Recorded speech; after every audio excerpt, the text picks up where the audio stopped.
পুঁতে রাখা মাইনে তিনি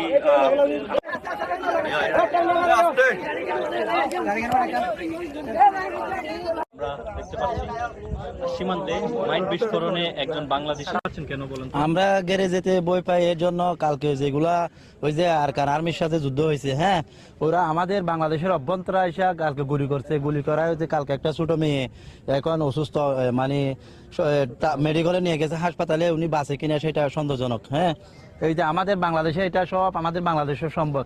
এই গ্যারেজ থেকে 3 কিলোমিটার দূরে মায়েরমার, ওই যে একটা বড় নদী আছে, নদী একদম এই মায়েরমারের একদম বাংলাদেশের।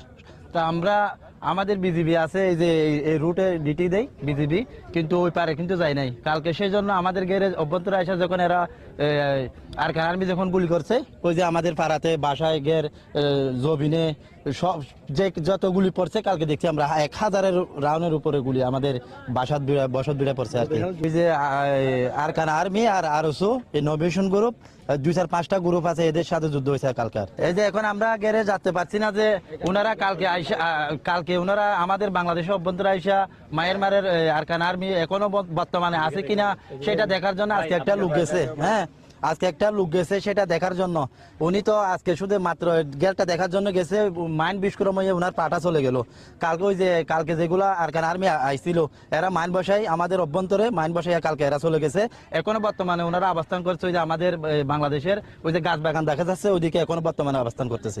হ্যাঁ, এটা হচ্ছে আমাদের বাংলাদেশের, এটার পরেও আমাদের বাংলাদেশ আছে। এই প্রজেক্ট গেরের পরে আমাদের এই বাংলাদেশ নাপ নদীর মাঝখান থেকে আমাদের বর্ডার, মানে অর্থাৎ আমাদের সীমানা, এই নাপ নদীর মাঝখান থেকে বাক করা এদিকে আমাদের বাংলাদেশ। হ্যাঁ, কালকে এখানে আমাদের গেরে উঠে ওনারা গুলি করলো, যে আরএসআর সাথে বা ওনাদের গ্রুপের সাথে যে যুদ্ধ করলো, আমাদের গেরেই তো সবকিছু হ্যাঁ জ্বালিয়ে দিছে। ওই যে আমাদের গেরের যে বাসাগুলা ছিল, আমরা যেখানে মানে গেরে যাই ওখানে স্থান হইতাম বা থাকতাম, রাত্রে ঘুমাতাম, সেই স্থান পর্যন্ত আমাদের নেই, মানে ওনারা জ্বালিয়ে